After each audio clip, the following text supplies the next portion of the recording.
ਸਤਿ ਸ਼੍ਰੀ ਅਕਾਲ ਜੀ, ਤੁਸੀਂ ਦੇਖ ਰਹੇ ਹੋ ਪੰਜਾਬ ਮੇਲ USA ਟੀਵੀ। ਮੈਂ ਹਾਂ ਵਰੁਣ ਕੌਰ ਮਾਨ। ਖਬਰਾਂ ਦੇ ਬੁਲੇਟਿਨ ਵਿੱਚ ਤੁਹਾਡਾ ਸਵਾਗਤ। ਖਬਰਾਂ ਦੇ ਬੁਲੇਟਿਨ ਦੇ sponsor real estate broker Mohan Cheema. Real estate ਦੀ ਦੁਨੀਆ ਦੇ ਵਿੱਚ ਮੰਨਿਆ ਪ੍ਰਮੰਨਿਆ ਨਾਮ। ਪੇਸ਼ ਨੇ ਪਹਿਲਾਂ ਚੁਣਵੀਆਂ ਖਬਰਾਂ। ਅਮਰੀਕੀ 에ਅਰਲਾਈਨਸ ਨੇ ਰੱਦ ਕੀਤੀਆਂ ਸੈਂਕੜੇ ਉਡਾਨਾਂ। ਗੁਰਦੁਆਰਾ ਨਨਕਾਣਾ ਸਾਹਿਬ ਦੀ ਨਹੀਂ ਮਿਲੀ ਜਾਣ ਦੀ ਆਗਿਆ। ਸੁਪਰੀਮ ਕੋਰਟ ਨੇ ਕੇਂਦਰ ਦੇ ਫੈਸਲੇ ਵਿੱਚ ਦਖਲ ਦੇਣ ਤੋਂ ਕੀਤਾ ਇਨਕਾਰ। ਅਮਰੀਕਾ 'ਚ 8 ਨਵੰਬਰ ਤੋਂ 5 ਸਾਲ ਤੋਂ ਵੱਧ ਉਮਰ ਦੇ ਬੱਚਿਆਂ ਨੂੰ ਲੱਗੇਗੀ ਵੈਕਸੀਨ। ਫਾਈਜ਼ਰ ਨੂੰ ਮਨਜ਼ੂਰੀ। G20 ਨੇਤਾਵਾਂ ਨੇ ਟੀਕਿਆਂ ਲਈ ਮਨਜ਼ੂਰੀ ਪ੍ਰਕਿਰਿਆ ਨੂੰ ਮਜ਼ਬੂਤ ਕਰਨ ਲਈ ਪ੍ਰਗਟਾਈ ਸਹਿਮਤੀ। ਅਮਰੀਕਾ ਮੈਕਸੀਕੋ ਸਰਹੱਦ ਤੇ ਤੈਰ ਕੇ ਪਾਰ ਕਰਨ ਦੀ ਕੋਸ਼ਿਸ਼ ਵਿੱਚ ਹੋਈ ਔਰਤ ਦੀ ਮੌਤ। ਅਮਰੀਕੀ ਸੰਸਦ ਨੇ 1984 ਦੇ ਸਿੱਖ ਕਤਲੇਆਮ ਪੀੜਤਾਂ ਨੂੰ ਦਿੱਤੀ ਸ਼ਰਧਾਂਜਲੀ। ਕਾਬੁਲ ਵਿੱਚ ਮਿਲਟਰੀ ਹਸਪਤਾਲ ਦੇ ਮੁੱਖ ਗੇਟ ਤੇ ਧਮਾਕਾ, 3 ਹਲਾਕ 16 ਜ਼ਖਮੀ। ਤੇ ਹੁਣ ਇਹਨਾਂ ਖਬਰਾਂ ਦਾ ਵਿਸਥਾਰ।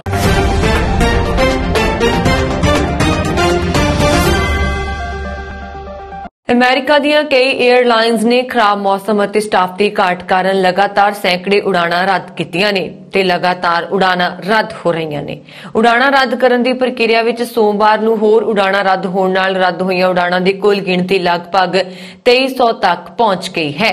ਸਟਾਫ ਦੀ ਕਮੀ ਨੇ ਖਾਸ ਤੌਰ ਤੇ ਅਮਰੀਕੀ airlines, south West airlines company ਅਤੇ ਸਪਿਰਿਟ 에ਅਰਲਾਈਨਸ ਇੰਕ ਨੂੰ ਪ੍ਰਭਾਵਿਤ ਕੀਤਾ ਹੈ। 에ਅਰਲਾਈਨਸ ਛੁੱਟੀਆਂ ਦੇ ਸੀਜ਼ਨ ਤੋਂ ਪਹਿਲਾਂ ਲੋੜੀਂਦੇ ਪਾਇਲਟਾਂ ਅਤੇ ਫਲਾਈਟ ਅਟੈਂਡੈਂਟਾਂ ਨੂੰ ਲੱਭਣ ਵਿੱਚ ਸਮੱਸਿਆਵਾਂ ਦਾ ਸਾਹਮਣਾ ਕਰ ਰਹੀਆਂ ਨੇ। ਫਲਾਈਟ ਅਟੈਂਡੈਂਟਸ ਯੂਨੀਅਨ APFA ਅਨੁਸਾਰ ਅਮਰੀਕਾ 'ਚ ਫਲਾਈਟ ਅਟੈਂਡੈਂਟ ਸਟਾਫਿੰਗ ਸਮੱਸਿਆ ਤਣਾਅਪੂਰਨ ਹੈ। 에ਅਰਲਾਈਨਸ ਖਰਾਬ ਮੌਸਮ ਦੇ ਮੱਦੇਨਜ਼ਰ ਵੀ ਉਡਾਣਾਂ ਰੱਦ ਕਰ ਰਹੀਆਂ ਨੇ। Dallas fort worth international airport ਤੇ ਤੇਜ਼ ਹਵਾਵਾਂ ਨੇ ਅਮਰੀਕੀਆਂ ਦੀ ਆਮਦ ਦੀ ਸਮਰੱਥਾ ਨੂੰ ਅੱਧੇ ਤੋਂ ਵੱਧ ਘਟਾ ਦਿੱਤਾ ਹੈ ਅਤੇ ਖਰਾਬ ਮੌਸਮ ਨੇ ਸਟਾਫ ਤੇ ਵੀ ਅਸਰ ਪਾਇਆ ਹੈ। ਹਾਲਾਂਕਿ ਕੁਝ 에ਅਰਲਾਈਨਸ ਆਉਂਦੇ ਦਿਨਾਂ ਵਿੱਚ ਸਟਾਫ ਦੀ ਸਮੱਸਿਆ ਦਾ ਹੱਲ ਹੋਣ ਦੀ ਉਮੀਦ ਕਰ ਰਹੇ ਨੇ। ਸੁਪਰੀਮ ਕੋਰਟ ਨੇ ਪਾਕਿਸਤਾਨ ਦੇ ਗੁਰਦੁਆਰਾ ਨਨਕਾਣਾ ਸਾਹਿਬ ਅਤੇ ਕੁਝ ਹੋਰ ਗੁਰਦੁਆਰਿਆਂ ਤੱਕ ਪਹੁੰਚ ਦੀ ਆਗਿਆ ਦੇਣ ਦੇ ਲਈ ਕੇਂਦਰ ਸਰਕਾਰ ਨੂੰ ਨਿਰਦੇਸ਼ ਦੇਣ ਦੀ ਮੰਗ ਵਾਲੀ ਪਟੀਸ਼ਨ ਤੇ ਸੁਣਵਾਈ ਕਰਨ ਤੋਂ ਇਨਕਾਰ ਕਰ ਦਿੱਤਾ ਹੈ। ਇਹ ਸ਼ਰਧਾਲੂ ਸ੍ਰੀ ਗੁਰੂ ਨਾਨਕ ਦੇਵ ਜੀ ਦੇ 551ਵੇਂ ਪ੍ਰਕਾਸ਼ ਪੁਰਬ ਮੌਕੇ ਕਰਵਾਏ ਜਾਣ ਵਾਲੇ ਪ੍ਰੋਗਰਾਮਾਂ ਦੇ ਸੰਬੰਧ ਵਿੱਚ ਉੱਥੇ ਜਾਣਾ ਚਾਹੁੰਦੇ ਸਨ। ਇਹ ਪਟੀਸ਼ਨ ਗੁਰਦੁਆਰਾ ਸਾਹਿਬ ਦਸ਼ਮੇਸ਼ ਦਰਬਾਰ ਵੱਲੋਂ ਗ੍ਰਹਿ ਮੰਤਰਾਲੇ ਵੱਲੋਂ 18 ਅਕਤੂਬਰ ਨੂੰ ਮਿਲੇ ਜਵਾਬ ਦੇ ਵਿਰੋਧ ਵਿੱਚ ਦਾਇਰ ਕੀਤੀ ਗਈ ਸੀ। ਗ੍ਰਹਿ ਮੰਤਰਾਲੇ ਨੇ ਕੋਵਿਡ-19 ਮਹਾਮਾਰੀ ਕਾਰਨ ਲਾਈਆਂ ਪਾਬੰਦੀਆਂ ਕਾਰਨ 23 ਅਕਤੂਬਰ ਤੋਂ 1 ਨਵੰਬਰ ਜਾਂ 1 ਤੋਂ 11 ਨਵੰਬਰ ਦਰਮਿਆਨ 55 ਸ਼ਰਧਾਲੂਆਂ ਦੇ ਜਥੇ ਨੂੰ ਪਾਕਿਸਤਾਨ ਜਾਣ ਦੀ ਆਗਿਆ ਦੇਣ ਤੋਂ ਇਨਕਾਰ ਕਰ ਦਿੱਤਾ ਸੀ। ਮੰਤਰਾਲੇ ਨੇ 17 ਨਵੰਬਰ ਨੂੰ ਬਾਅਦ ਦੀਆਂ ਤਰੀਕਾਂ ਤੇ ਪਾਕਿਸਤਾਨ ਜਾਣ ਦਾ ਪ੍ਰੋਗਰਾਮ ਤੈਅ ਕਰਨ ਲਈ ਕਿਹਾ ਸੀ। ਉਸ ਸਮੇਂ ਯਾਤਰਾ ਦੀ ਆਗਿਆ ਤੇ ਵਿਚਾਰ ਕੀਤਾ ਜਾ ਸਕਦਾ ਹੈ।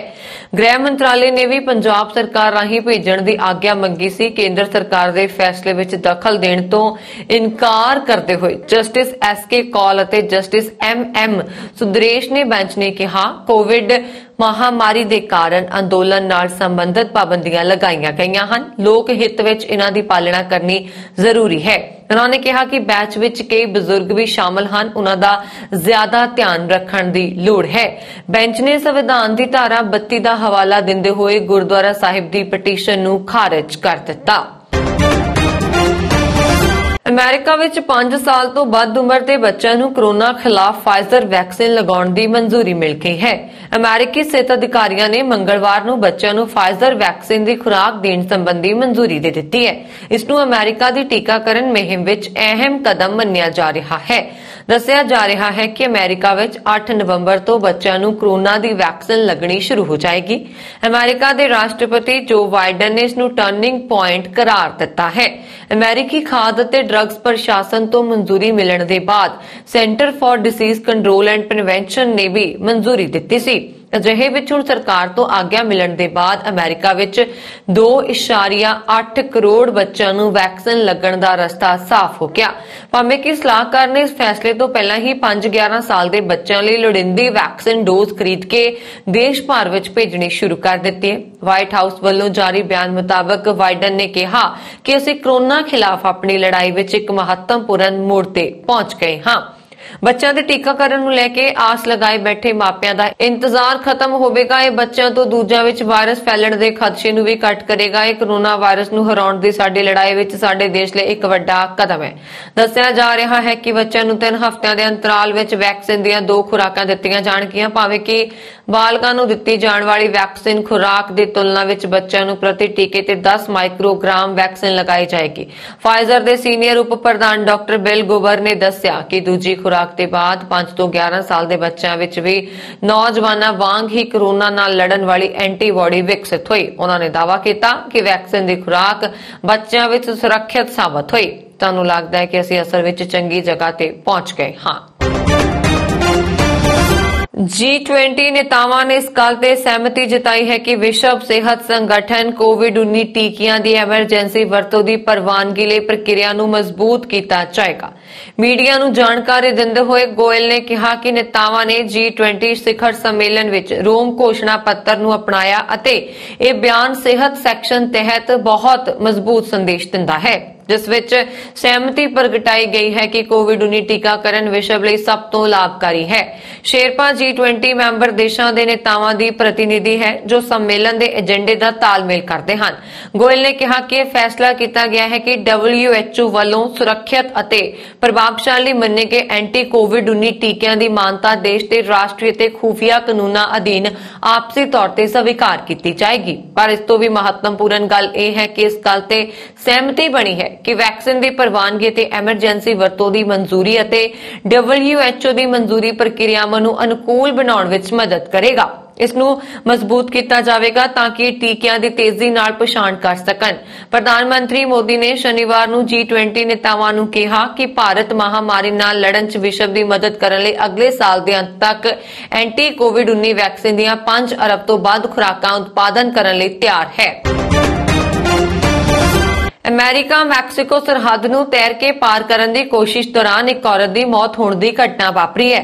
ਅਧਿਕਾਰੀਆਂ ਅਨੁਸਾਰ ਇਸ ਮਹਿਲਾ ਦੀ ਮੌਤ ਪੈਸੀਫਿਕ ਮਹਾਸਾਗਰ ਰਾਹੀਂ ਅਮਰੀਕਾ ਵਿੱਚ ਦਾਖਲ ਹੋਣ ਦੀ ਕੋਸ਼ਿਸ਼ ਦੌਰਾਨ ਹੋਈ। US ਕਸਟਮਜ਼ ਅਤੇ ਬਾਰਡਰ ਪ੍ਰੋਟੈਕਸ਼ਨ ਨੇ ਸ਼ਨੀਵਾਰ ਨੂੰ ਜਾਣਕਾਰੀ ਦਿੰਦਿਆਂ ਦੱਸਿਆ ਕਿ US ਬਾਰਡਰ ਪੈਟਰੋਲ ਏਜੰਟਾਂ ਨੂੰ ਸ਼ੁੱਕਰਵਾਰ ਰਾਤ 11:30 ਵਜੇ ਤੋਂ ਬਾਅਦ ਟਿਜ਼ੁਆਨਾ ਤੋਂ ਅਮਰੀਕਾ ਦੇ ਬਾਰਡਰ ਫੀਲਡ ਸਟੇਟ ਪਾਰਕ ਵਿੱਚ ਦਾਖਲ ਹੋਣ ਦੀ ਕੋਸ਼ਿਸ਼ ਕਰ ਰਹੇ ਲਗਭਗ 70 ਲੋਕਾਂ ਦੀ ਸੂਚਨਾ ਪ੍ਰਾਪਤ ਹੋਈ, ਜਿਸ ਉਪਰੰਤ ਕਾਰਵਾਈ ਕਰਨ ਤੇ ਏਜੰਟਾਂ ਨੂੰ ਮ੍ਰਿਤਕ ਔਰਤ ਮਿਲੀ, ਜਿਸ ਨੂੰ ਇਸੇ ਸਮੂਹ ਵਿੱਚੋਂ ਮੰਨਿਆ ਗਿਆ ਹੈ। ਇਸ ਔਰਤ ਨੂੰ ਰਾਤ ਕਰੀਬ 12:30 ਵਜੇ ਉਸ ਨੂੰ ਮ੍ਰਿਤਕ ਘੋਸ਼ਿਤ ਕਰ ਦਿੱਤਾ ਗਿਆ, ਜਦਕਿ ਔਰਤ ਦੀ ਫਿਲਹਾਲ ਪਛਾਣ ਨਹੀਂ ਹੋ ਸਕੀ ਸੀ। ਇਸ ਦੌਰਾਨ ਬਾਰਡਰ ਪੈਟਰੋਲ ਅਨੁਸਾਰ ਏਜੰਟਾਂ ਨੇ 36 ਮੈਕਸੀਕਨ ਨਾਗਰਿਕਾਂ ਨੂੰ ਹਿਰਾਸਤ ਵਿੱਚ ਲਿਆ, ਜਿਨ੍ਹਾਂ ਵਿੱਚ 13 ਉਹ ਲੋਕ ਵੀ ਸ਼ਾਮਲ ਨੇ ਜਿਨ੍ਹਾਂ ਨੂੰ US ਕੋਸਟ ਗਾਰਡ ਦੁਆਰਾ ਪਾਣੀ ਵਿੱਚੋਂ ਕੱਢਿਆ ਗਿਆ ਸੀ। ਅਮਰੀਕੀ ਸੰਸਦ ਮੈਂਬਰ ਬ੍ਰੈਂਡਨ ਬੋਇਲ ਨੇ ਭਾਰਤ ਵਿੱਚ 1984 ਦੇ ਸਿੱਖ ਵਿਰੋਧੀ ਦੰਗਿਆਂ ਵਿੱਚ ਮਾਰੇ ਗਏ ਲੋਕਾਂ ਨੂੰ ਸ਼ਰਧਾਂਜਲੀ ਦਿੰਦੇ ਹੋਏ ਕਤਲੇਆਮ ਦੇ ਪੀੜਤ ਪਰਿਵਾਰਾਂ ਲਈ ਇਨਸਾਫ ਦੀ ਮੰਗ ਕੀਤੀ ਹੈ। ਪੈਨਸਿਲਵੇਨੀਆ ਦੇ ਸੰਸਦ ਮੈਂਬਰ ਬੋਇਲ ਨੇ ਮੰਗਲਵਾਰ ਨੂੰ ਅਮਰੀਕੀ ਪ੍ਰਤੀਨਿਧੀ ਸਭਾ ਵਿੱਚ ਕਿਹਾ, ਮੈਡਮ ਸਪੀਕਰ, ਮੈਂ ਨਵੰਬਰ 1984 ਵਿੱਚ ਭਾਰਤ 'ਚ ਹੋਏ ਸਿੱਖ ਵਿਰੋਧੀ ਦੰਗਿਆਂ ਬਾਰੇ ਗੱਲ ਕਰਨਾ ਚਾਹੁੰਦਾ ਹਾਂ, ਜਿਸ ਨੂੰ ਸਿੱਖ ਕਤਲੇਆਮ ਵੀ ਕਿਹਾ ਜਾਂਦਾ ਹੈ। ਭਾਰਤ ਦੀ ਉਸ ਸਮੇਂ ਦੀ ਪ੍ਰਧਾਨ ਮੰਤਰੀ ਇੰਦਰਾ ਗਾਂਧੀ ਦਾ 31 ਅਕਤੂਬਰ 1984 ਨੂੰ ਉਹਨਾਂ ਦੇ 2 ਸਿੱਖ ਅੰਗ ਰੱਖਿਅਕਾਂ ਦੁਆਰਾ ਕਤਲ ਕੀਤੇ ਜਾਣ ਤੋਂ ਬਾਅਦ ਦੇਸ਼ ਵਿੱਚ ਸਿੱਖ ਵਿਰੋਧੀ ਦੰਗੇ ਭੜਕ ਗਏ ਸਨ। ਬੋਇਲ ਨੇ ਕਿਹਾ ਕਿ ਅਮਰੀਕਾ ਵਿੱਚ 1.25 ਲੱਖ ਤੋਂ ਵੱਧ ਸਿੱਖ ਹਨ ਜੋ 130 ਸਾਲ ਪਹਿਲਾਂ ਇੱਥੇ ਆਉਣਾ ਸ਼ੁਰੂ ਹੋਏ ਸਨ। ਉਹਨਾਂ ਨੇ ਕਿਹਾ, ਭਾਰਤ ਦੀ ਪ੍ਰਧਾਨ ਮੰਤਰੀ ਇੰਦਰਾ ਗਾਂਧੀ ਦੇ ਕਤਲ ਤੋਂ ਬਾਅਦ 1 ਨਵੰਬਰ 1984 ਨੂੰ ਭਾਰਤ ਦੀ ਰਾਜਧਾਨੀ ਦਿੱਲੀ ਅਤੇ ਹੋਰ ਕਈ ਸ਼ਹਿਰਾਂ ਵਿੱਚ ਸਿੱਖਾਂ ਦਾ ਕਤਲੇਆਮ ਹੋਇਆ ਸੀ। ਉਸ ਦਿਨ ਦੇ ਤੜਕੇ ਪਹਿਲਾਂ ਸਿੱਖ ਵਿਅਕਤੀ ਨੂੰ ਮਾਰਿਆ ਗਿਆ ਸੀ ਅਤੇ ਇਹ ਹਿੰਸਾ 3 ਦਿਨਾਂ ਤੱਕ ਚੱਲੀ ਸੀ, ਜਿਸ ਵਿੱਚ ਸਿੱਖ ਭਾਈਚਾਰੇ ਦੇ ਹਜ਼ਾਰਾਂ ਲੋਕ ਮਾਰੇ ਗਏ ਸਨ। ਇਸ ਕਤਲੇਆਮ ਤੋਂ ਬਾਅਦ ਕਥਿਤ ਤੌਰ ਤੇ ਲਗਭਗ 20,000 ਸਿੱਖਾਂ ਨੂੰ ਭੱਜਣ ਲਈ ਮਜਬੂਰ ਕੀਤਾ ਗਿਆ, ਜਿਸ ਨਾਲ ਅਣਗਿਣਤ ਲੋਕ ਵਿਸਥਾਪਿਤ ਹੋਏ। ਸੰਸਦ ਨੇ ਕਿਹਾ, ਮੈਡਮ ਸਪੀਕਰ, ਸਿੱਖ ਕਤਲੇਆਮ ਨੂੰ ਯਾਦ ਕਰਨਾ ਉਹਨਾਂ ਸਾਰੇ ਪੀੜਤ ਪਰਿਵਾਰਾਂ ਲਈ ਨਿਆਂ ਅਤੇ ਜਵਾਬਦੇਹੀ ਦੀ ਲੜਾਈ ਵਿੱਚ ਇੱਕ ਮਹੱਤਵਪੂਰਨ ਅਤੇ ਇਤਿਹਾਸਕ ਕਦਮ ਹੈ। ਅਫਗਾਨਿਸਤਾਨ ਦੀ ਰਾਜਧਾਨੀ ਕਾਬੁਲ ਵਿੱਚ ਮਿਲਟਰੀ ਹਸਪਤਾਲ ਦੇ ਮੁੱਖ ਗੇਟ ਤੇ ਹੋਏ ਧਮਾਕੇ ਵਿੱਚ 3 ਜਣਿਆਂ ਦੀ ਮੌਤ ਹੋ ਗਈ, ਜਦੋਂ ਕਿ 16 ਜ਼ਖਮੀ ਹੋ ਗਏ। ਤਾਲਿਬਾਨ ਸਰਕਾਰ ਦੇ ਗ੍ਰਹਿ ਮੰਤਰਾਲੇ ਦੇ ਤਰਜਮਾਨ ਸਈਦ ਖੋਸਤੀ ਨੇ ਇੱਕ ਟਵੀਟ ਵਿੱਚ ਕਿਹਾ ਕਿ ਸਰਦਾਰ ਮੁਹੰਮਦ ਦਾਊਦ ਖਾਨ ਮਿਲਟਰੀ ਹਸਪਤਾਲ ਦੇ ਬਾਹਰ ਮੁੱਖ ਗੇਟ ਤੇ ਧਮਾਕਾ ਹੋਇਆ। ਵਿਸ਼ੇਸ਼ ਸੁਰੱਖਿਆ ਦਸਤਾ ਘਟਨਾ ਸਥਾਨ ਤੇ ਮੌਜੂਦ ਹੈ। ਸ਼ਹਿਰ ਵਾਸੀਆਂ ਨੇ ਕਿਹਾ ਕਿ ਕਾਬੁਲ ਦੇ 10ਵੇਂ ਜ਼ਿਲ੍ਹੇ ਵਿੱਚ ਹਸਪਤਾਲ ਦੇ ਬਾਹਰ 2 ਧਮਾਕੇ ਹੋਏ। ਉਹਨਾਂ ਗੋਲੀਬਾਰੀ ਦੀ ਆਵਾਜ਼ ਵੀ ਸੁਣੀ। ਬਾਅਦ ਵਿੱਚ ਵਜ਼ੀਰ ਅਕਬਰ ਖਾਨ ਹਸਪਤਾਲ ਦੇ ਡਾਇਰੈਕਟਰ ਸਈਦ ਅਬਦੁੱਲਾ ਅਹਿਮਦੀ ਨੇ ਕਿਹਾ ਕਿ ਧਮਾਕੇ ਵਿੱਚ ਮਾਰੇ ਗਏ 3 ਵਿਅਕਤੀਆਂ ਅਤੇ 9 ਜ਼ਖਮੀਆਂ ਨੂੰ ਉਹਨਾਂ ਦੇ ਹਸਪਤਾਲ ਲਿਆਂਦਾ ਗਿਆ ਸੀ। ਬਾਕੀ 9 ਜਾਣਿਆਂ ਨੂੰ ਅਫਗਾਨਿਸਤਾਨ ਐਮਰਜੈਂਸੀ ਹਸਪਤਾਲ ਭੇਜਿਆ ਗਿਆ ਹੈ। रूस के राष्ट्रपति व्लादिमीर पुतिन भारत रूस दबुल्ले शिखर सम्मेलन विच हिस्सा लैण लई दसंबर महीने विच भारत दौरे ते जा सकते ने। इस दौरे ते अगले दहाके लई मिलिटरी टैक्नीकल सहयोग सने रखिया आर्थिक वपारक विज्ञान ਅਤੇ ਟੈਕਨੋਲੋਜੀ ਨੂੰ ਲੈ ਕੇ ਕਈ ਸੰਧੀਆਂ ਹੋਣ ਦੀ ਸੰਭਾਵਨਾ ਹੈ। ਸੂਤਰਾਂ ਮੁਤਾਬਕ ਸੰਮੇਲਨ ਵਿੱਚ ਪੁਤਿਨ ਦੇ ਹਿੱਸਾ ਲੈਣ ਦੇ ਅਸਾਰ ਨੇ ਕਿਉਂਕਿ 2020 ਵਿੱਚ ਕਰੋਨਾ ਮਹਾਮਾਰੀ ਕਾਰਨ ਇਸ ਸੰਮੇਲਨ ਨੂੰ ਮੁਲਤਵੀ ਕਰਨਾ ਪਿਆ ਸੀ। ਹਾਲ ਹੀ ਵਿੱਚ ਮਾਸਕੋ ਵਿੱਚ ਭਾਰਤ ਦੇ ਰਾਜਦੂਤ ਅਹੁਦੇ ਤੋਂ ਸੇਵਾ ਮੁਕਤ ਹੋਏ ਡੀਵੀ ਵੈਂਕਟੇਸ਼ ਸ਼ਰਮਾ ਨੇ ਰੂਸੀ ਨਿਊਜ਼ ਏਜੰਸੀ ਟੈਸ ਨੂੰ ਦੱਸਿਆ ਕਿ ਭਾਰਤ ਅਤੇ ਰੂਸ ਸੰਮੇਲਨ ਨੂੰ ਲੈ ਕੇ ਪੂਰੀ ਤੇਜ਼ੀ ਨਾਲ ਕੰਮ ਕਰ ਰਹੇ ਹਨ। ਇਸ ਸੰਮੇਲਨ ਵਿੱਚ ਰੱਖਿਆ ਆਰਥਿਕ ਵਪਾਰਕ ਵਿਗਿਆਨ ਅਤੇ ਟੈਕਨੋਲੋਜੀ ਆਦਿ ਖੇਤਰਾਂ ਵਿੱਚ ਕਈ ਸੰਧੀਆਂ ਹੋਣ ਦੀ ਉਮੀਦ ਹੈ। ਇਸ ਤੋਂ ਇਲਾਵਾ ਅਗਲੇ ਦਹਾਕੇ 2021 ਤੋਂ ਲੈ ਕੇ 2031 ਤੱਕ ਲਈ ਫੌਜੀ ਟੈਕਨੀਕੀ ਸਹਿਯੋਗ ਦਾ ਐਲਾਨ ਵੀ ਕੀਤਾ ਜਾ ਸਕਦਾ ਹੈ। ਸ਼ਰਮਾ ਨੇ ਦੱਸਿਆ ਕਿ ਉਹ S-400 ਜਿਹੇ ਮਹੱਤਵਪੂਰਨ 에ਅਰ ਡਿਫੈਂਸ ਸਿਸਟਮ ਡੀਲ ਨੂੰ ਲੈ ਕੇ ਪਹਿਲਾਂ ਹੀ ਕੰਮ ਕਰ ਰਹੇ ਨੇ। ਮੇਡ ਇਨ ਇੰਡੀਆ ਪ੍ਰੋਗਰਾਮ ਤਹਿਤ 7 ਲੱਖ AK-203 ਰਾਈਫਲਸ ਬਣਾਉਣ ਨੂੰ ਲੈ ਕੇ ਕੰਮ ਕੀਤਾ ਜਾ ਰਿਹਾ ਹੈ। ਇਸ ਤੋਂ ਇਲਾਵਾ ਕਈ ਟੈਂਕ ਖਰੀਦਣ ਦੀ ਵੀ ਤਿਆਰੀ ਕੀਤੀ ਜਾ ਰਹੀ ਹੈ। ਦੁਨੀਆ ਭਰ ਦੇ ਵਿਗਿਆਨੀ ਆਪਣੇ ਦੇਸ਼ ਨੂੰ ਤਾਕਤਵਰ ਬਣਾਉਣ ਦੇ ਲਈ ਦਿਨ ਰਾਤ ਕੰਮ ਕਰਦੇ ਰਹਿੰਦੇ ਨੇ ਅਤੇ ਪੂਰੀ ਦੁਨੀਆ ਵਿੱਚ ਹਥਿਆਰਾਂ ਦੀ ਰੇਸ ਵੀ ਉਸੇ ਰਫ਼ਤਾਰ ਨਾਲ ਜਾਰੀ ਹੈ। ਇਸੇ ਸਾਲ ਚੀਨ ਨੇ ਹਾਈਪਰਸੋਨਿਕ ਮਿਜ਼ਾਈਲਾਂ ਦਾ ਪ੍ਰੀਖਣ ਕੀਤਾ ਤੇ ਅਗਲੇ ਸਾਲ ਅਮਰੀਕਾ ਵਿਸ਼ਵ ਦਾ ਸਭ ਤੋਂ ਖਤਰਨਾਕ ਲੇਜ਼ਰ ਹਥਿਆਰ ਦਾ ਪ੍ਰੀਖਣ ਕਰਨ ਜਾ ਰਿਹਾ ਹੈ। इस लेजर हथियार के बारे में दावा किया जा रहा है कि दुनिया का सब तो खतरनाक लेजर हथियार है। अमेरिकी सेना अगले साल अपने हुण तक के सब तो ताकतवर 300 किलोवाट के लेजर हथियार का प्रदर्शन करने की योजना बना रही है। जनरल इलैक्ट्रोमैग्नेटिक सिस्टम और बोइंग मिलकर इस डिवाइस का निर्माण कर रहे हैं जो कि एक शिपिंग कंटेनर के आकार का है और इस भारी टैंकर से इसनूं लाया जा सकता है। इसके मुखी स्कॉट फॉर्नी ने बयान विच कहा कि काफी ज्यादा ताकतवर, काफी खतरनाक और हुण तक बनाए गए सारे लेजर हथियारों विच सब तो ज्यादा खतरनाक होएगा। यूएस नेवी ने 2014 विच USS पॉन्स ते 30 किलोवाट आउटपुट के नाल पहला लेजर हथियार तैनात किया सी। ज्यादातर लेजर हथियार 30 तो 100 किलोवाट की सीमा विच हुंदे ने जो मुक्त तौर पर छोटे ड्रोन नूं डिगण दे लई इस्तेमाल किए जाते हैं। लेकिन जिस नवे लेजर हथियार का निर्माण किया जा रहा वह 300 किलोवाट का है और यह मिसाइलों नूं डिगण की भी समर्था रखता है। कैलीफोर्निया के गिलरोय विच शनिवार नूं एक सिटी कौंसल मैंबर के घर गोलीबारी की घटना वापरी जिस विच एक व्यक्ति की मौत हो गई ते 3 होर जख्मी हो गए। पुलिस विभाग ने जानकारी दी कि जदों अधिकारी घटना स्थान ते पहुंचे तो उन्होंने रिहायश ते एक वड्डी आउटडोर पार्टी चलदी मिली। इस दौरान सामने आया कि अधिकारियों के आउण तो पहला झगड़ा होया सी ते घट्टो घट्ट एक व्यक्ति ने गोलाबारी की सी। पुलिस द्वारा मरण वाले व्यक्ति की पछाण 18 साला माइकल डैनियल जुनीगा मैकियास वजों की है जबकि जख्मियों नूं हस्पताल विच दाखिल करवाया गया। पुलिस ने दस्सिया कि सारे पीड़ितां दी उम्र 17 तो 19 साल दे विचकार से। इस संबंध विच पुलिस ने गिलरोय दे एक 19 साला शक्की नूं गिरफ्तार किया ते कतल दे दोष विच मुकदमा दर्ज किया गया। घटना वाली थां दी तलाशी दौरान जांचकर्तावां नूं 2 हथियार ते होर सबूत मिले। पुलिस के अनुसार यह झगड़ा गिलरोय सिटी कौंसल मैंबर रेबेका एरमेंड्रिस के घर दोपहर 1 बजे तो पहला होया ते इस गोलाबारी की जांच की जा रही है। पाकिस्तान दे राज खैबर पख्तूनख्वा च सिख फिरके दे लोकां वल्लों पाए जांदे धार्मिक चिन्ह गात्रे दे कारण परेशानी का सामना करना पै रहा है। सूत्रों अनुसार खैबर पख्तूनख्वा विधान सभा मैंबर रणजीत सिंह ने दोष लाया कि वो जद भी विधान सभा समेत पुलिस स्टेशन अदालत और हवाई सफर करते हैं तो उन्होंने भी अपना धार्मिक चिन्ह गात्रा पा के जाने की मंजूरी नहीं हुंदी। जदों विधान सभा विच जांदे हन तां अपने गात्रे नूं कार विच छड्ड के जांदे ने।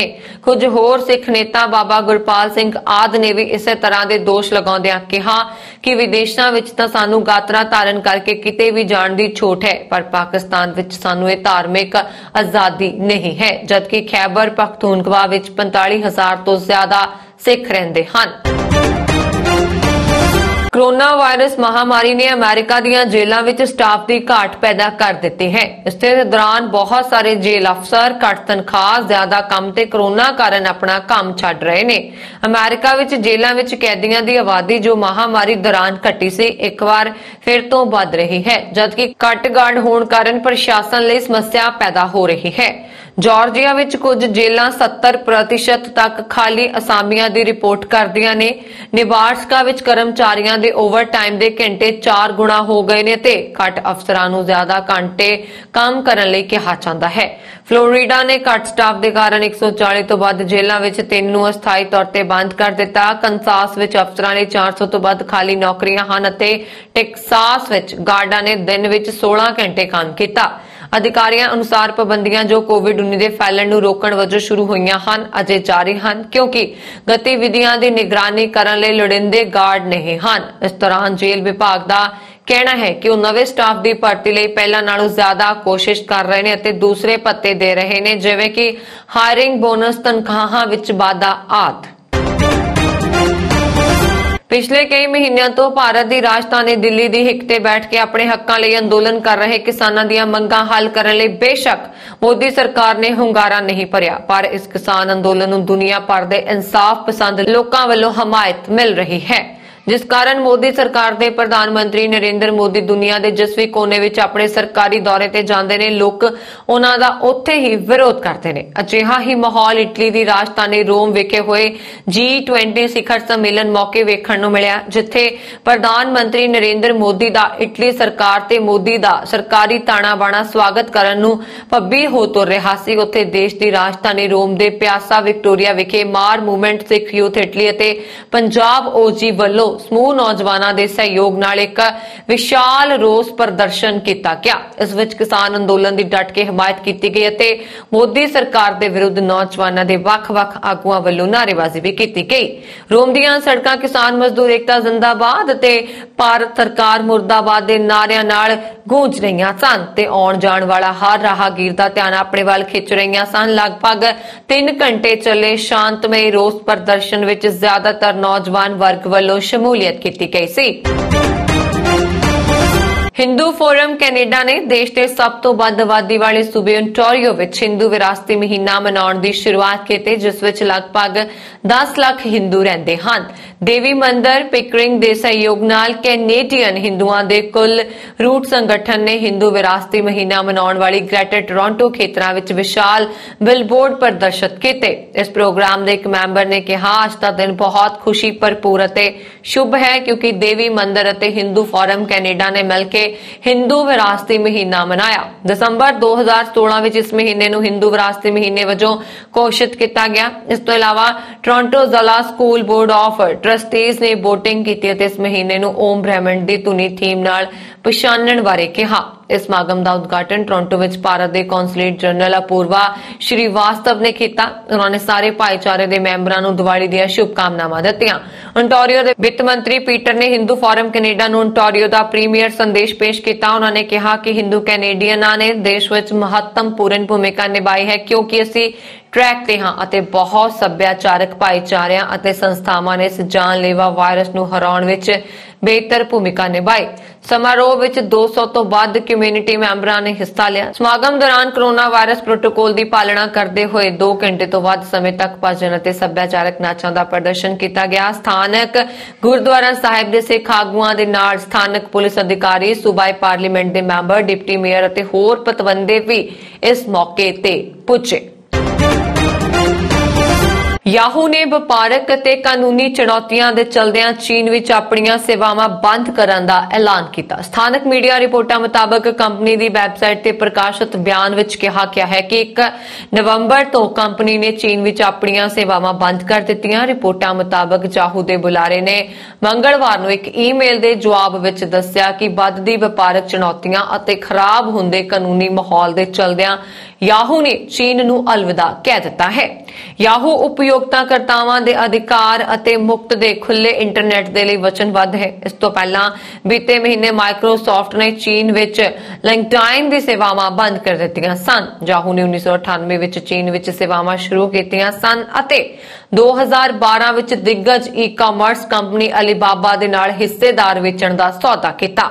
ਇਸ ਸੌਦੇ ਵਿੱਚ ਅਲੀਬਾਬਾ ਨੂੰ ਚੀਨ ਵਿੱਚ ਯਾਹੂ ਨੂੰ 4 ਸਾਲ ਤੱਕ ਸੰਚਾਲਿਤ ਕਰਨ ਦਾ ਅਧਿਕਾਰ ਮਿਲਿਆ ਸੀ। ਇਸ ਤੋਂ ਪਹਿਲਾਂ ਯਾਹੂ ਨੇ ਬੀਜਿੰਗ ਵਿੱਚ ਆਪਣੇ ਕੌਮਾਂਤਰੀ ਖੋਜ ਕੇਂਦਰ ਅਤੇ ਵਿਕਾਸ ਕੇਂਦਰ ਨੂੰ 2015 ਨੂੰ ਬੰਦ ਕਰ ਦਿੱਤਾ ਸੀ। ਚੀਨ ਨੇ ਇੰਟਰਨੈਟ ਕੰਪਨੀਆਂ ਤੇ ਸਮੱਗਰੀ ਅਤੇ ਗਾਹਕ ਗੁਪਤ ਦੇ ਸੰਬੰਧ ਵਿੱਚ ਨਵੇਂ ਕਾਨੂੰਨ ਦੇ ਤਹਿਤ ਸਖਤ ਪਾਬੰਦੀਆਂ ਲਗਾਈਆਂ ਹਨ। ਸੋਮਵਾਰ ਨੂੰ ਹੀ ਚੀਨ ਵਿੱਚ ਆਨਲਾਈਨ ਉਪਯੋਗਕਰਤਾ ਡਾਟਾ ਗੁਪਤਤਾ ਦੀ ਰੱਖਿਆ ਦੇ ਲਈ ਬਣਾਇਆ ਗਿਆ ਸੀ ਨਿੱਜੀ ਸੂਚਨਾ ਕਾਨੂੰਨ ਲਾਗੂ ਕੀਤਾ ਗਿਆ ਹੈ, ਜਿਸ ਦੇ ਚਲਦਿਆਂ ਯਾਹੂ ਨੂੰ ਚੀਨ ਛੱਡਣਾ ਪਿਆ।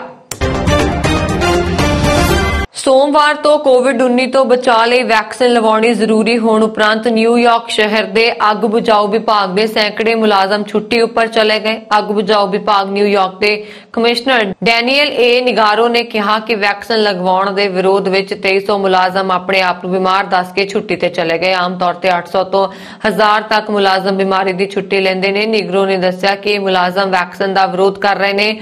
ਉਹਨਾਂ ਨੇ ਮੁਲਾਜ਼ਮਾਂ ਨੂੰ ਅਪੀਲ ਕਰਦਿਆਂ ਕਿਹਾ ਕਿ ਜੇਕਰ ਤੁਸੀਂ ਸੱਚਮੁੱਚ ਹੀ ਬਿਮਾਰ ਹੋ ਤਾਂ ਠੀਕ ਹੋ ਤਾਂ ਕਿਉਂਕਿ ਤੁਹਾਡਾ ਕੰਮ ਖਤਰਨਾਕ ਹੈ ਤੇ ਜੇਕਰ ਤੁਸੀਂ ਬਿਮਾਰ ਨਹੀਂ ਹੋ ਤਾਂ ਮੈਂ ਚਾਹੁੰਦਾ ਹਾਂ ਕਿ ਤੁਸੀਂ ਕੰਮ ਉੱਪਰ ਆ ਜਾਵੋ। ਅਧਿਕਾਰੀਆਂ ਨੇ ਖਦਸ਼ਾ ਪ੍ਰਗਟ ਕੀਤਾ ਹੈ ਕਿ ਅੱਗ ਬੁਝਾਊ ਵਿਭਾਗ ਨੂੰ ਮੁਲਾਜ਼ਮਾਂ ਦੀ ਘਾਟ ਦਾ ਸਾਹਮਣਾ ਕਰਨਾ ਪੈ ਸਕਦਾ ਹੈ। ਮੇਅਰ ਬਿਲ ਡੇ ਬਲਾਸੀਓ ਨੇ ਕਿਹਾ ਕਿ ਵੈਕਸੀਨ ਦੇ ਵਿਰੋਧ ਵਿੱਚ ਸੋਮਵਾਰ ਨੂੰ ਕੁੱਲ 3,78,000 ਮੁਲਾਜ਼ਮਾਂ ਵਿੱਚੋਂ ਅੰਦਾਜ਼ਨ 9,000 ਬਿਨਾਂ ਤਨਖਾਹ ਛੁੱਟੀ ਉੱਪਰ ਸਨ। ਮੇਅਰ ਨੇ ਕਿਹਾ ਕਿ ਜਿਹੜੇ ਮੁਲਾਜ਼ਮ ਫਰੇਬ ਕਰਕੇ ਦੂਸਰਿਆਂ ਦੀ ਜਾਨ ਲਈ ਖਤਰਾ ਪੈਦਾ ਕਰ ਰਹੇ ਹਨ ਉਹਨਾਂ ਵਿਰੁੱਧ ਕਾਰਵਾਈ ਹੋਏਗੀ। ਕੈਨੇਡਾ ਦੇ ਬ੍ਰਿਟਿਸ਼ ਕੋਲੰਬੀਆ ਸੂਬੇ ਦੇ ਸ਼ਹਿਰ ਕਲੋਨਾ ਵਿਖੇ ਇੱਕ ਸਿਰਫਰੇ ਅੰਗਰੇਜ਼ ਵੱਲੋਂ ਬੱਸ ਵਿੱਚ ਸਫ਼ਰ ਕਰ ਰਹੀਆਂ ਪੰਜਾਬਣ ਕੁੜੀਆਂ ਤੇ ਸ਼ਬਦੀ ਨਸਲੀ ਹਮਲਾ ਕਰਨ ਦੀ ਖਬਰ ਮਿਲੀ ਹੈ। ਘਟਨਾ ਕੱਲ ਸ਼ਾਮ 6 ਵਜੇ ਦੀ ਹੈ, ਜਦੋਂ ਕੁਝ ਪੰਜਾਬਣ ਕੁੜੀਆਂ ਕਲੋਨਾ ਵਿਖੇ ਟ੍ਰਾਂਜ਼ਿਟ ਦੀ ਬੱਸ ਵਿੱਚ ਗੱਲਾਂ ਕਰ ਰਹੀਆਂ ਸਨ ਤਾਂ ਬੱਸ ਵਿੱਚ ਸਵਾਰ ਇੱਕ ਅੰਗਰੇਜ਼ ਵਿਅਕਤੀ ਨੇ ਪਹਿਲਾਂ ਤਾਂ ਕੁੜੀਆਂ ਦੀ ਨਕਲ ਕਰਨੀ ਸ਼ੁਰੂ ਕੀਤੀ, ਫਿਰ ਉਹਨਾਂ ਦੀ ਭਾਸ਼ਾ ਦਾ ਮਜ਼ਾਕ ਉਡਾਇਆ। ਇਸ ਦੌਰਾਨ ਉੱਥੇ ਹੱਥੋਂ-ਪਾਈ ਵੀ ਹੋਈ, ਫਿਰ ਅੱਡੇ ਤੇ ਬੱਸ 'ਚੋਂ ਉਤਰ ਗਿਆ। BC ਟ੍ਰਾਂਜ਼ਿਟ ਦੇ ਅਧਿਕਾਰੀਆਂ ਨੇ ਇਸ ਨਸਲੀ ਹਮਲੇ ਦੀ ਪੁਲਿਸ ਕੋਲ ਸ਼ਿਕਾਇਤ ਦਰਜ ਕਰਵਾ ਦਿੱਤੀ ਹੈ। ਫੇਸਬੁੱਕ ਦੀ ਅੰਦਰੂਨੀ ਕਾਰਜ ਪ੍ਰਣਾਲੀ ਨੂੰ ਨੁਕਸਾਨ ਪਹੁੰਚਾਉਣ ਸੰਬੰਧੀ ਦਸਤਾਵੇਜ਼ ਲੀਕ ਕਰਨ ਤੋਂ ਬਾਅਦ ਪਹਿਲੀ ਵਾਰ ਜਨਤਕ ਸੰਬੋਧਨ ਦੌਰਾਨ ਵੈਸਲ ਬਲੋਅਰ ਫ੍ਰਾਂਸਿਸ ਹੌਗਨ ਨੇ ਆਪਣੇ ਸਾਬਕਾ ਬੌਸ ਮਾਰਕ ਜ਼ੁਕਰਬਰਗ ਨੂੰ ਅਹੁਦਾ ਛੱਡਣ ਦੀ ਬੇਨਤੀ ਕੀਤੀ ਹੈ। ਉਹਨਾਂ ਨੇ ਕਿਹਾ ਕਿ ਅਜਿਹਾ ਕਰਨ ਨਾਲ ਹੀ ਬਦਲਾਅ ਆਏਗਾ, ਨਾ ਕਿ ਕੰਪਨੀ ਦੀ ਦੁਆਰਾ ਬ੍ਰਾਂਡਿੰਗ ਲਈ ਸਾਧਨਾਂ ਦੇ ਨਿਵੇਸ਼ ਨਾਲ। ਪੁਰਤਗਾਲ ਦੀ ਰਾਜਧਾਨੀ ਲਿਸਬਨ ਵਿੱਚ ਹੋਏ ਟੈਕ ਫੈਸਟ ਦੌਰਾਨ ਹੌਗਨ ਨੇ ਸੋਮਵਾਰ ਨੂੰ ਕਿਹਾ, ਅਜਿਹਾ ਨਹੀਂ ਲੱਗਦਾ ਕਿ ਜਦੋਂ ਤੱਕ ਜ਼ੁਕਰਬਰਗ ਫੇਸਬੁੱਕ ਦੇ CEO ਹਨ ਉਦੋਂ ਤੱਕ ਕੰਪਨੀ 'ਚ ਬਦਲਾਅ ਹੋਣ ਵਾਲਾ ਹੈ। ਜ਼ੁਕਰਬਰਗ ਨੂੰ ਅਹੁਦਾ ਛੱਡ ਦੇਣਾ ਚਾਹੀਦਾ ਹੈ, ਉਸ ਤੇ ਬਣੇ ਰਹਿਣਾ ਚਾਹੀਦਾ ਹੈ। ਸੰਬੰਧੀ ਤੇ ਇੱਕ ਸਵਾਲ ਤੇ ਫੇਸਬੁੱਕ ਦੀ ਸਾਬਕਾ ਪ੍ਰੋਡਕਟ ਮੈਨੇਜਰ ਨੇ ਕਿਹਾ, ਸ਼ਾਇਦ ਇਹ ਕਿਸੇ ਹੋਰ ਲਈ ਬਾਗਡੋਰ ਸੰਭਾਲਣ ਦਾ ਮੌਕਾ ਹੋਵੇਗਾ। ਸੁਰੱਖਿਆ ਤੇ ਧਿਆਨ ਦੇਣ ਦੀ ਇੱਛਾ ਰੱਖਣ ਵਾਲੀ ਨਵੀਂ ਲੀਡਰਸ਼ਿਪ ਨਾਲ ਫੇਸਬੁੱਕ ਹੋਰ ਮਜ਼ਬੂਤ ਹੋਵੇਗਾ। ਅਗਲੀ ਖਬਰ, ਪੰਜਾਬ ਦੇ ਮੁੱਖ ਮੰਤਰੀ ਚਰਨਜੀਤ ਸਿੰਘ ਚੰਨੀ ਅਤੇ ਪੰਜਾਬ ਪ੍ਰਦੇਸ਼ ਕਾਂਗਰਸ ਕਮੇਟੀ ਦੇ ਪ੍ਰਧਾਨ ਨਵਜੋਤ ਸਿੰਘ ਸਿੱਧੂ ਉੱਤਰਾਖੰਡ ਵਿੱਚ ਕੇਦਾਰਨਾਥ ਧਾਮ ਦੇ ਦਰਸ਼ਨ ਕਰਕੇ ਮੰਗਲਵਾਰ ਨੂੰ ਚੰਡੀਗੜ੍ਹ ਪਰਤੇ। ਸਫ਼ਰ ਦੌਰਾਨ ਚੰਨੀ ਅਤੇ ਸਿੱਧੂ ਦਰਮਿਆਨ ਇੱਕ ਗੰਭੀਰ ਚੁੱਪੀ ਬਣੀ ਰਹੀ। ਮੁੱਖ ਮੰਤਰੀ ਚੰਨੀ ਵੱਲੋਂ ਪੰਜਾਬ ਵਿੱਚ ਬਿਜਲੀ ਦਰਾਂ 3 ਰੁਪਏ ਸਸਤੀਆਂ ਕਰਨ ਦੇ ਐਲਾਨ ਦੀ ਆਲੋਚਨਾ ਕਰਦੇ ਹੋਏ ਸਿੱਧੂ ਨੇ ਇਸ ਨੂੰ ਜਨਤਾ ਲਈ ਮਹਿਜ਼ ਲਾਲੀਪੌਪ ਕਰਾਰ ਦਿੱਤਾ ਸੀ। ਆਪਣੀ ਹੀ ਸਰਕਾਰ ਦੀ ਅਜਿਹੀ ਖੁੱਲ੍ਹੀ ਆਲੋਚਨਾ ਕਰਕੇ ਸਿੱਧੂ ਨੇ ਮੁੱਖ ਮੰਤਰੀ ਚੰਨੀ ਨੂੰ ਹੀ ਨਹੀਂ ਬਲਕਿ ਪੂਰੇ ਪੰਜਾਬ ਦੇ ਮੰਤਰੀ ਮੰਡਲ ਨੂੰ ਨਾਰਾਜ਼ ਕੀਤਾ। ਇਸ ਦੇ ਬਾਵਜੂਦ ਮੰਗਲਵਾਰ ਨੂੰ ਸਿੱਧੂ ਅਤੇ ਚੰਨੀ ਪੰਜਾਬ ਮਾਮਲਿਆਂ ਦੇ ਸਾਬਕਾ ਇੰਚਾਰਜ ਹਰੀਸ਼ ਰਾਵਤ ਨੂੰ ਮਿਲਣ ਗਏ। ਜਾਣਕਾਰੀ ਮੁਤਾਬਕ ਚੰਨੀ ਨੇ ਰਾਵਤ ਨਾਲ ਕਰੀਬ 15 ਮਿੰਟ ਨਿੱਜੀ ਗੱਲਬਾਤ ਕੀਤੀ, ਜਿਸ ਵਿੱਚ ਉਹਨਾਂ ਨੇ ਬਿਜਲੀ ਦੇ ਮੁੱਦੇ ਤੇ ਸਿੱਧੂ ਵੱਲੋਂ ਕੀਤੀ ਸਰਕਾਰ ਦੀ ਬਦਨਾਮੀ ਦਾ ਮੁੱਦਾ ਵੀ ਉਠਾਇਆ। ਇਸ ਮੀਟਿੰਗ ਤੋਂ ਬਾਅਦ ਰਾਵਤ ਨੇ ਸਿੱਧੂ ਦਾ ਨਾਂ ਲਏ ਬਿਨਾਂ ਕਿਹਾ ਕਿ ਮੌਜੂਦਾ ਚੋਣ ਮਾਹੌਲ ਵਿੱਚ ਉਹਨਾਂ ਦੀ ਪਾਰਟੀ ਬਾਰੇ ਅਜਿਹੀ ਬਿਆਨਬਾਜ਼ੀ ਕਿਸੇ ਵੀ ਆਗੂ ਨੂੰ ਸ਼ੋਭਾ ਨਹੀਂ ਦਿੰਦੀ ਅਤੇ ਅਜਿਹਾ ਕੋਈ ਬਿਆਨ ਨਹੀਂ ਹੋਣਾ ਚਾਹੀਦਾ ਕਿ ਸਰਕਾਰ ਨੂੰ ਸਪਸ਼ਟੀਕਰਨ ਦੇਣ ਲਈ ਮਜਬੂਰ ਹੋਣਾ ਪਵੇ। ਰਾਵਤ ਨੇ ਵੀ ਕਿਹਾ ਕਿ ਉਹ ਇਸ ਮਾਮਲੇ ਵਿੱਚ ਹਾਈ ਕਮਾਨ ਨੂੰ ਸੂਚਿਤ ਕਰਨ। ਤੇ ਇਹ ਸਨ ਹੁਣ ਤੱਕ ਦੀਆਂ ਖਬਰਾਂ। ਮੈਨੂੰ ਬਰੁਣ ਕੌਰ ਮਾਨ ਨੂੰ ਦਿਓ ਆਗਿਆ। ਹੋਰ ਖਬਰਾਂ ਦੇ ਲਈ ਸਾਡਾ YouTube ਚੈਨਲ ਪੰਜਾਬ ਮੇਲ USA TV ਜ਼ਰੂਰ ਸਬਸਕ੍ਰਾਈਬ ਕਰਨਾ। ਸਤਿ ਸ਼੍ਰੀ ਅਕਾਲ।